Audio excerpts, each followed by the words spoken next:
The sun hung low over FOB Raven Rock, turning the dust in the air into a hazy golden veil. Near the perimeter wall, a circle of rangers lounged beside a Humvee, their voices sharp, loud, and careless. They complained about the latest intel update, mocking the quiet contractor who had warned them to avoid a certain valley. One ranger laughed that she was soft. Another said she was desk-trained and probably barely knew what a rifle weighed. Someone else muttered that people like her should stick to paperwork and leave the real fighting to soldiers. At the edge of the room, far enough to be ignored but close enough to hear every word, stood Staff Sergeant Riley Monroe, 34. Civilian contractor now. Former Army sniper. She didn't move, didn't flinch, didn't react. Her calmness only made their irritation grow. A ranger scoffed that she would cry if someone handed her a real rifle. Before anyone could fire the next insult, a frantic voice burst into the TOC doorway, breathless and shaking. SOS. Rangers ambushed. Multiple casualties. We are surrounded. The room went silent. Before we begin, make sure to subscribe to Military and Veteran Stories so you never miss these true tales of courage. And tell us in the comments, where are you watching from today? Riley Monroe had a way of moving that almost erased her from a room. She was lean, with a wiry build shaped by years she no longer talked about, and weathered eyes that carried more memory than emotion. Her posture stayed quiet, unthreatening, almost soft at first glance. She blended into the background on purpose, slipping through hallways and workspaces as though she hoped the walls themselves might swallow her whole. Most days, people barely noticed she was there. And that was exactly how she preferred it. Her life at FOB Raven Rock had settled into a pattern that was predictable, quiet, and small. She spent her days in a cramped intel room tucked between the comm center and an old storage bay. Screens glowed with map overlays. Radios hissed in the background. She analyzed movement patterns, pieced together reports, and wrote summaries that no one had the patience to read fully.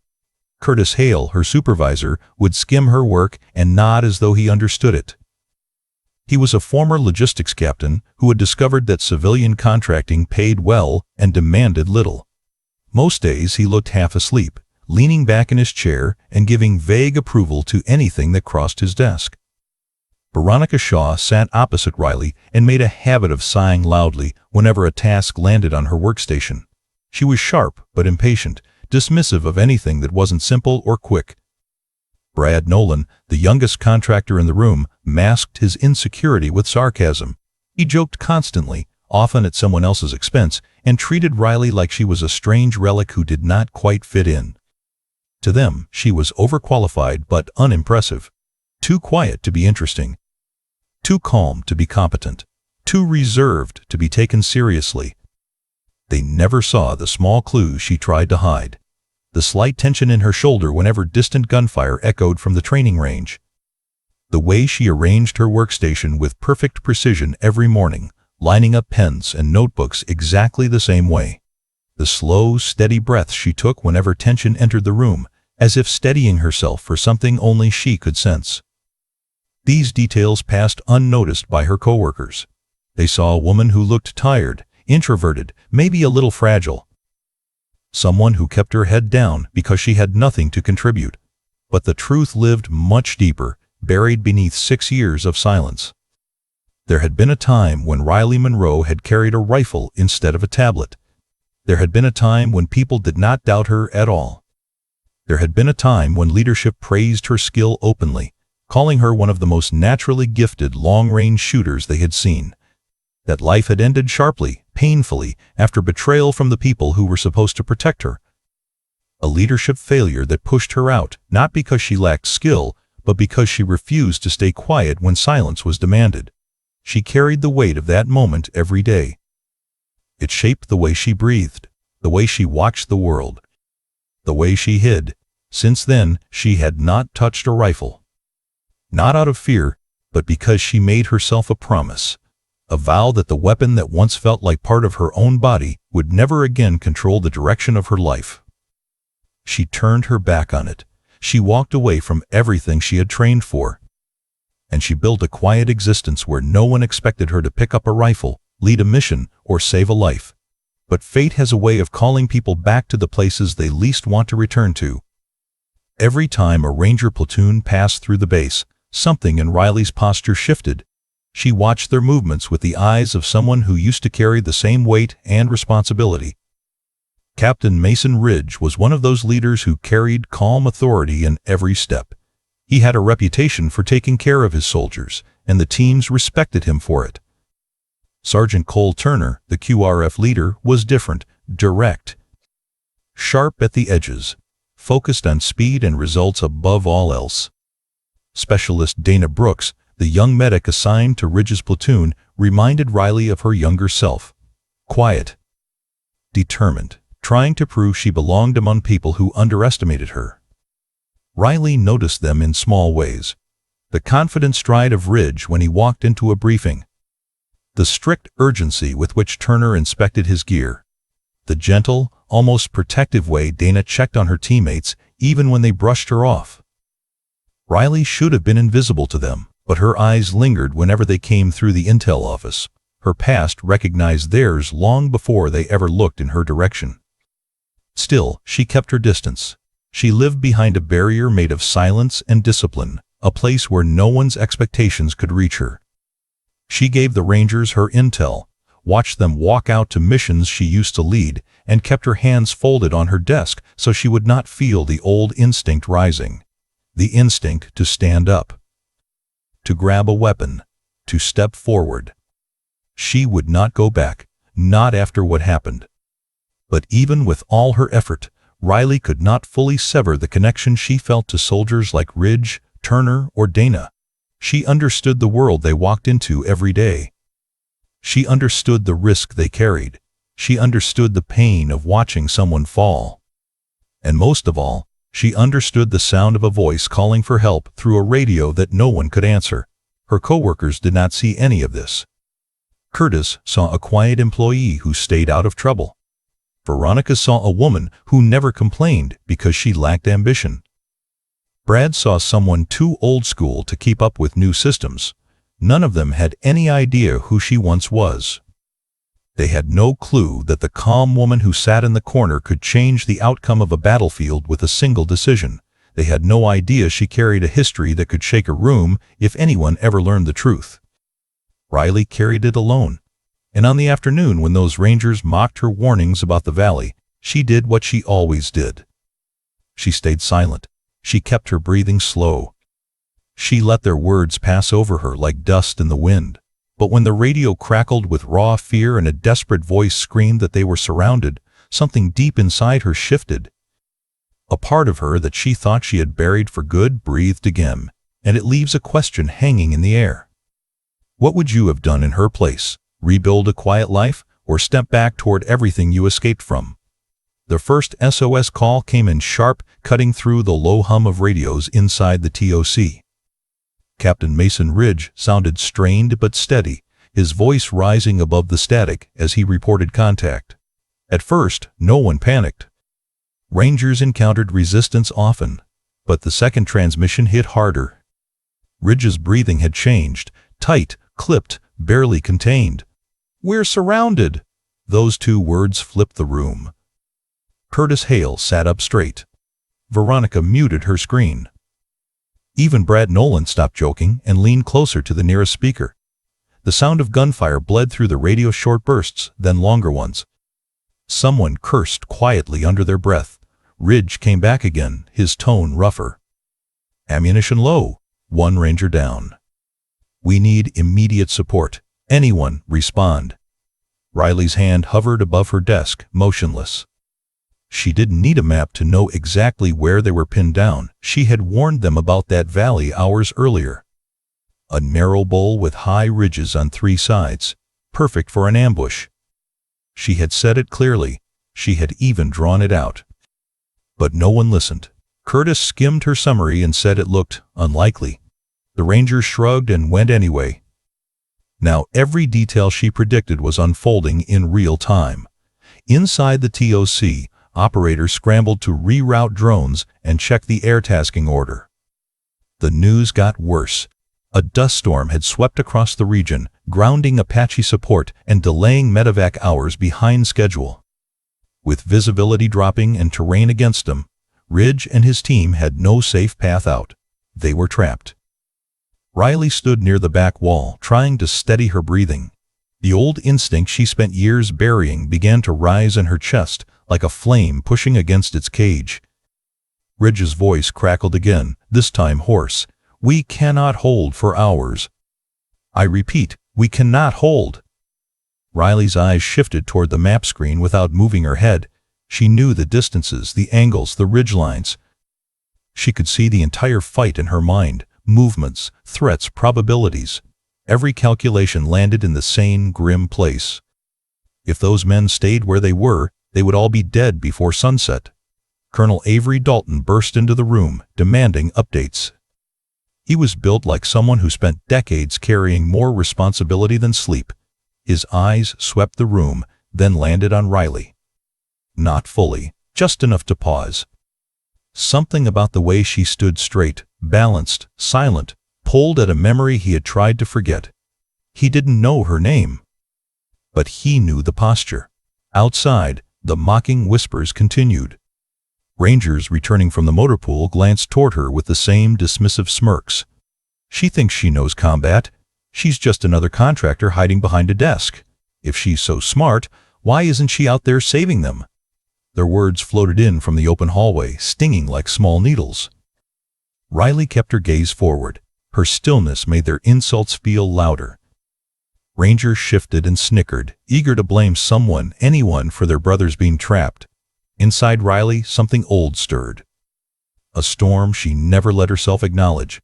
Her heart didn't speed up, it slowed. Like a sniper preparing to take a breath. Like muscle memory waking up after years of sleep. Ridge's next transmission was weaker, more static. More fear. "We're taking fire from the West Ridge, can't get a visual." Then the sound of another ranger yelling in pain. Riley felt something twist inside her chest. A pressure she remembered too well. The feeling of hearing someone die through a radio and knowing you had the skill to stop it, but no permission to act. Dust brushed across the TOC windows. The storm was getting closer, visibility narrowing. Exactly the moment when ambush teams disappeared in minutes. The base knew it. Every operator felt it. Ridge's platoon would not survive long enough for air support. Dalton barked orders, trying to coordinate what few assets were left. But each option died before it began. No air, no drones. No additional QRFs available, no clear route. Inside the tension, Riley's thoughts sharpened. The Overwatch Ridge, the one angle that could see the valley floor. A position barely considered because no one on base had the skill to make long-range shots that far. No one except her. She swallowed hard, her breath slow and steady, like she used to before settling behind a scope. What would you have done in that moment? Stay invisible? Pretend that none of this had anything to do with you? Or walk toward the sound of dying men, knowing it would drag the past back into your life? Ridge's voice hit the radio again, each word soaked in desperation. "We are running out of time. Anyone who hears this," Riley's hand lifted. Her voice came out calm, steady. Too steady. "Sir," the entire TOC turned toward her. "Let me take the Overwatch Ridge." Silence. Heavy, thick, immediate. Dalton stared at her like she had spoken a classified code, not because of what she asked, but because of how she asked it. That voice, that tone, that unflinching calm. He had heard it years ago. On a different battlefield, from someone who could end the firefight with a single breath. It hit him like a ghost stepping back into the room. Riley stepped out of the TOC with the same quiet composure she always carried, but this time every eye followed her. The Rangers who had mocked her minutes earlier now watched with a strange mix of confusion and disbelief. She didn't rush, didn't look around, didn't acknowledge the tension. Her walk was slow and efficient, each step measured like someone who had spent a lifetime conserving energy for moments that truly mattered. As she passed the motor pool, a few Rangers leaned forward, squinting. Something about the way she moved made them straighten up without knowing why. She didn't swing her arms or bounce on her heels. She walked the way experienced operators did, centered, balanced, as if every ounce of her weight knew exactly where to go. One Ranger nudged another. Why's she moving like that? No idea. Contractors don't move like soldiers. Riley reached the armory door and tapped twice before entering. Inside, fluorescent lights hummed above rows of rifles, ammunition crates, and storage lockers. She moved directly toward the counter where Master Sergeant Raymond Holt stood with his arms crossed. Holt had been an armorer for more than 20 years, a man who thought he had seen every type of soldier walk through his doorway. But the moment Riley stepped in, he froze. Not dramatically, just a subtle halt, the kind that came from recognizing something he couldn't yet name. She gave a small nod. Need to draw a weapon. Holt didn't ask why. He didn't ask who authorized it. He didn't even look at the list on the clipboard beside him. Instead, his eyes drifted to the faint scar along her jawline. Almost invisible unless you knew where to look. A thin mark that spoke of a past close call. She adjusted the sling on the table beside her, a movement so fluid and exact that Holt's breath caught. That small adjustment, 2 fingers tightening the strap, pulling it through, tucking it flat, belonged to a breed of shooters he had met only a handful of times in his life. Old school. The kind who learned on ranges where mistakes were paid for in blood, not reprimands. Without a word, Holt walked past the rows of standard rifles, past the racks meant for everyday patrols, past the newer, unused gear reserved for VIP visits. He reached a small locked cabinet in the far corner of the room. A cabinet no one touched, a cabinet that hadn't been opened in years. Behind Riley, 2 Rangers who had followed her inside exchanged glances. What's he doing? He never opens that one. That's the long-range cage. Holt slid the key into the lock and hesitated for just a moment, as if acknowledging something sacred. The latch clicked open. He lifted the lid. Inside lay a precision sniper rifle, wrapped in a soft protective cloth. Not standard issue. Custom modified, perfectly maintained, kept ready despite having no designated owner. Holt had cleaned it every week out of habit, hoping he would never actually need to hand it to someone again. He lifted the weapon with both hands and placed it gently on the counter. Riley didn't reach for it. She simply looked at it for a second, as though reconnecting with a part of herself she wasn't sure still existed. Holt spoke quietly, the way men do when they feel the weight of history. Been waiting here a long time. He slid over a small case of match-grade rounds. Still, Riley didn't speak. Outside the doorway, one of the Rangers leaned in and whispered, his voice barely audible. Why is he giving her that? He never gives that rifle to anyone. The air shifted. Even the fluorescent hum seemed to quiet. Something about her didn't match the image of the woman they mocked. Something about her posture, her silence, the respect Holt showed her, it all felt wrong. Or maybe it felt extraordinary. Riley finally lifted the rifle, checking its balance. Her movements were careful but confident. Not flashy, not rushed. Familiar. Like her hands had missed the weight more than she wanted to admit.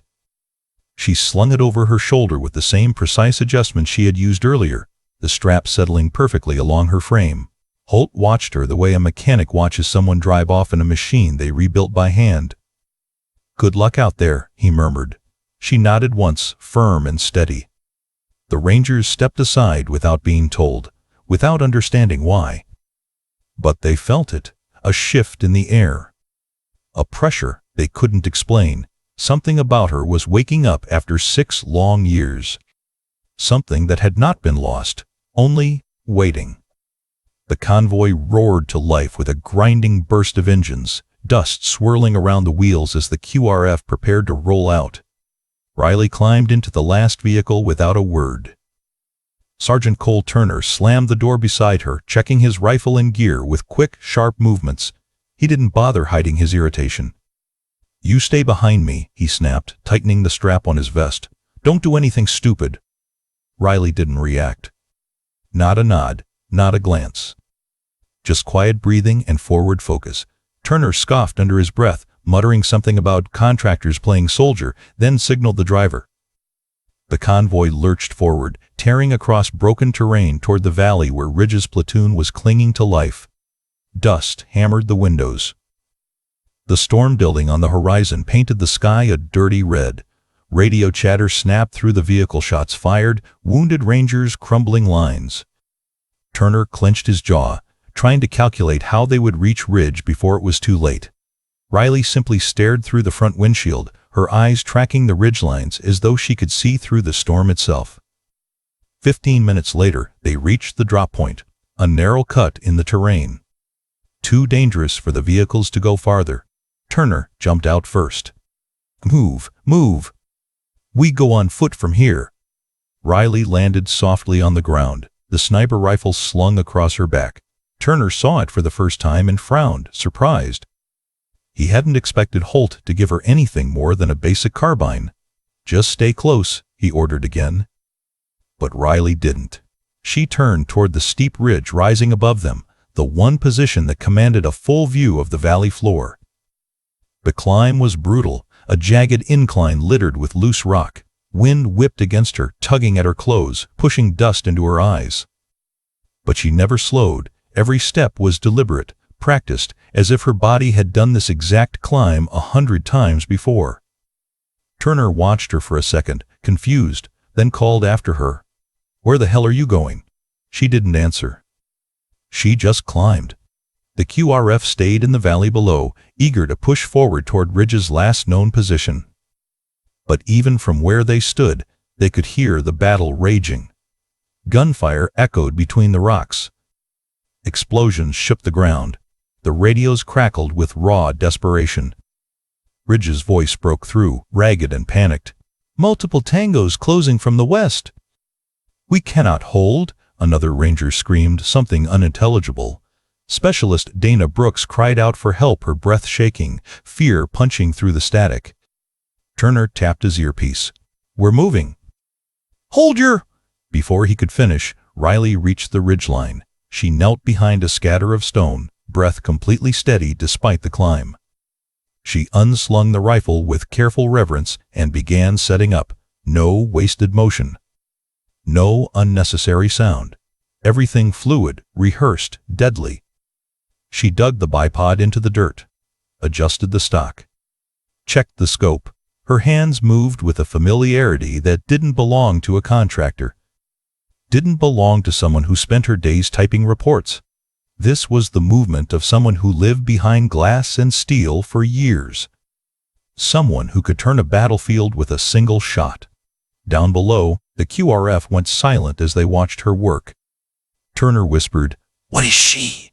But before he could finish, her scope locked on a nightmare unfolding. Specialist Dana Brooks was crouched behind a fallen ranger, applying pressure to a chest wound. Her helmet was half knocked off. She was exposed. A hostile fighter broke from the rocks behind her, sprinting toward her flank with his rifle raised. Ridge screamed over the net, his voice cracking in fear. "Someone take that shot. Brooks is exposed." Someone take it. But no one had eyes. No one had angle.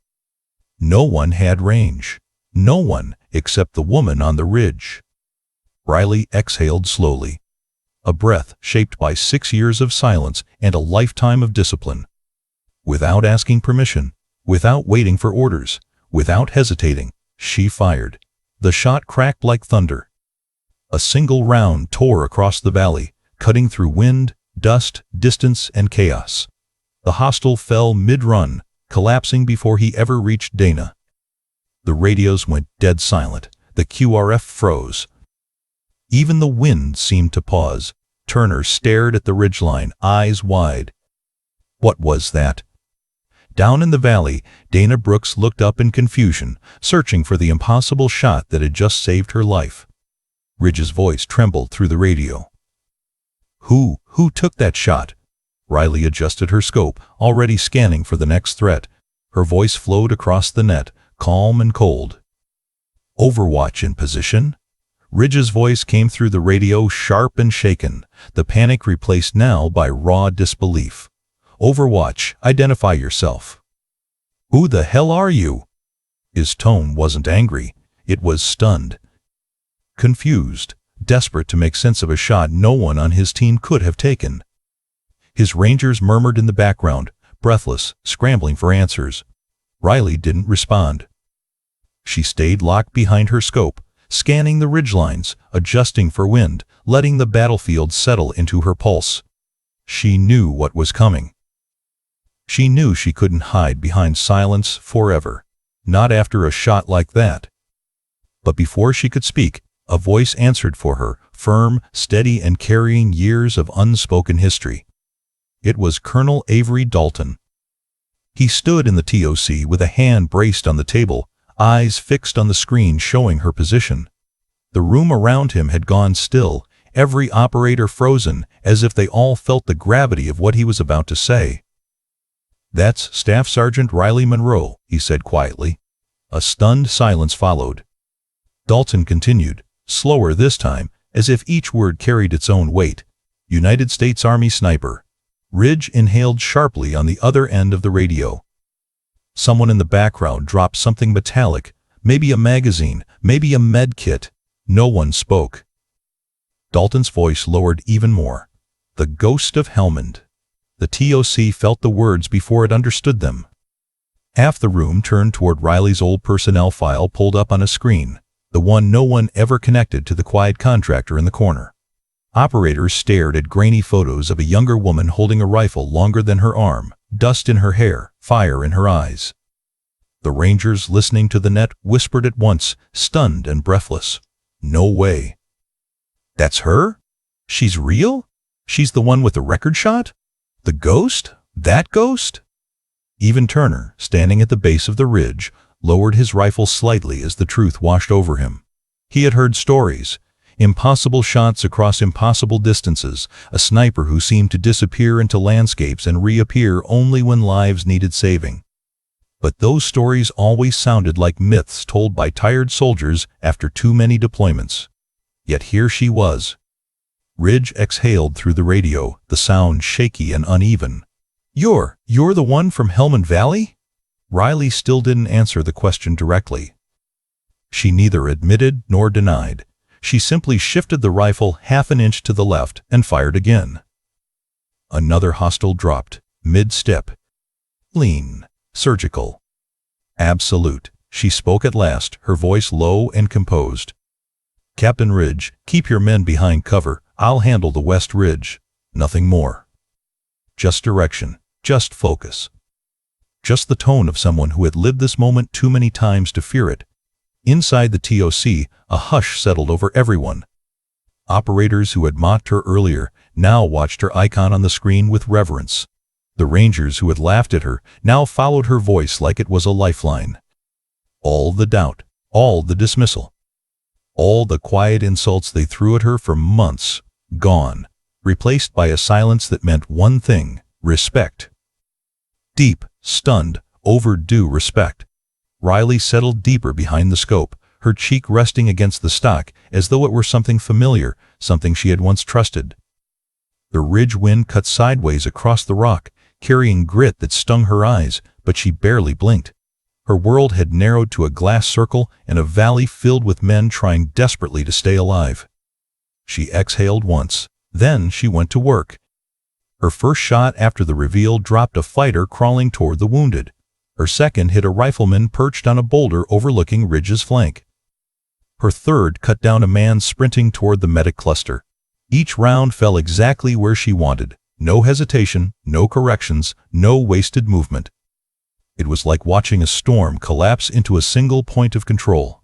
Every shot steadied the valley. Every impact pushed the ambushers back a little farther. Turner, watching from below, lowered his rifle.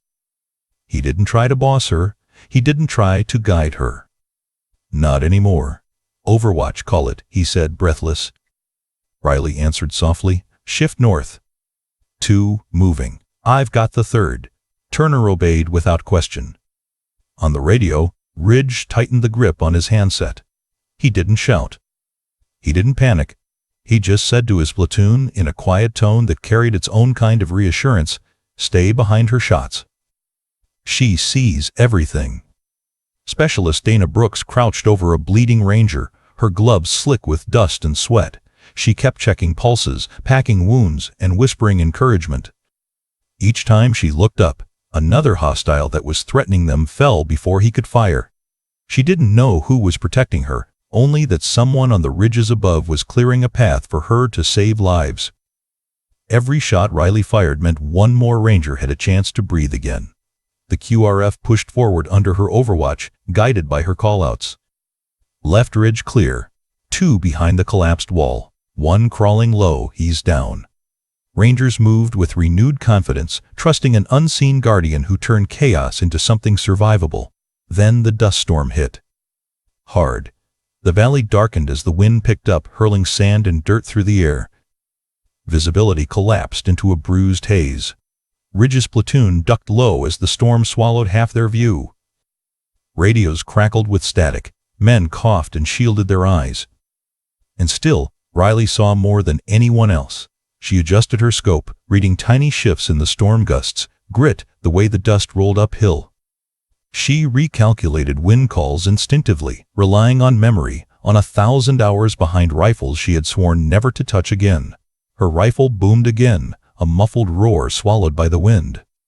Another hostile dropped, then another. Each time the Rangers tried to peek through the storm, they found that threats had already been erased. Ridge hunkered behind a chunk of rock, trying to maintain command while shielding 2 wounded soldiers. He could barely see 10 feet ahead. The storm chewed visibility into nothing. He wiped dust from his eyes, blinked hard, and leaned forward to check his sector. That was when Riley saw it. A hostile fighter creeping through the storm behind him, half bent, rifle raised, silent footsteps masked by the wind. Ridge had no idea. The rest of the platoon was too busy keeping their wounded alive. Riley steadied her breath. The wind shifted. Her finger pressed smooth against the trigger. 1 shot. A muted thump. A silhouette falling into the dust like a puppet with its strings cut. Ridge jerked around, heart pounding. All he saw was the thick swirl of dirt around him. No shooter, no threat, no movement, except the last twitch of a fallen enemy at his feet. He stared at the shape on the ground, then upward toward the ridge where the shot must have come from. He couldn't see her through the storm. He couldn't see anything. But he whispered anyway, voice shaking with something more than relief. "Ma'am, thank you." The dust carried his words uphill, where Riley heard them through her headset. She said nothing back. She didn't need to. Her shots had spoken for her. The storm finally broke, leaving the valley scarred, quiet, and heavy with the kind of silence that only comes after chaos. By the time the last ranger was evacuated and the QRF regrouped near the vehicles, Captain Mason Ridge tried to walk straight over to Riley. Dust streaked across his face, blood on his sleeves, a tremor in his voice that hadn't fully settled yet. He opened his mouth to speak, ready to thank her, ready to give her credit in front of everyone. But she stepped back before he could finish the first word. "No," she said softly. Ridge blinked. "You saved my platoon. They need to hear. They need to heal," Riley interrupted gently. "Not look at me like I'm anything more than someone who did her job." Ridge wanted to say more, but something in her eyes stopped him. A calm that didn't invite praise or spotlight or anything that might drag her into a place she had already paid too much to escape. When she returned to base, Colonel Avery Dalton approached her outside the TOC. He looked older than he had that morning, the weight of the near loss heavy on his shoulders.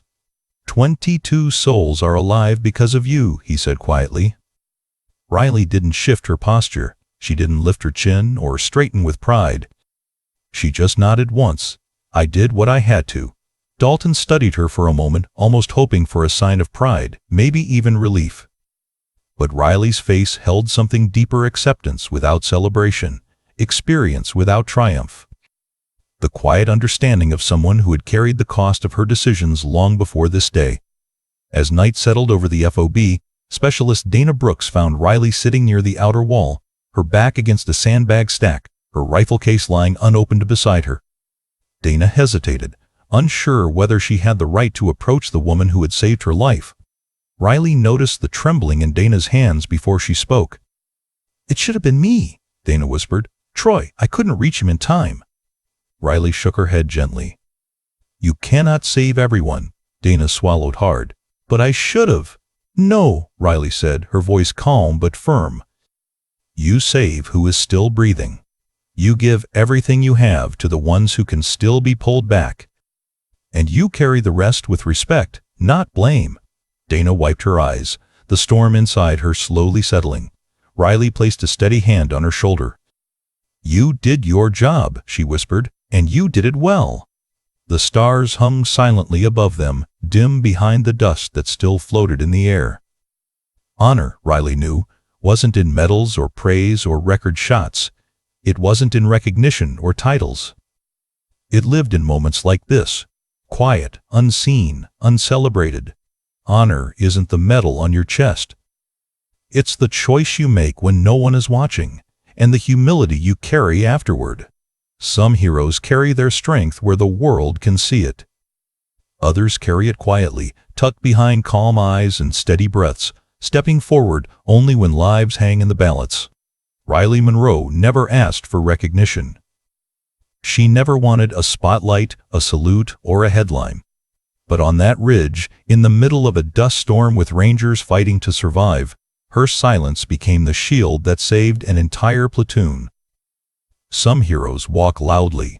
Others walk in silence and still save entire platoons. If this story moved you, if it reminded you of the quiet courage so many service members carry without ever asking for praise, make sure to subscribe for more military and veteran stories. These stories keep the courage alive for generations to come.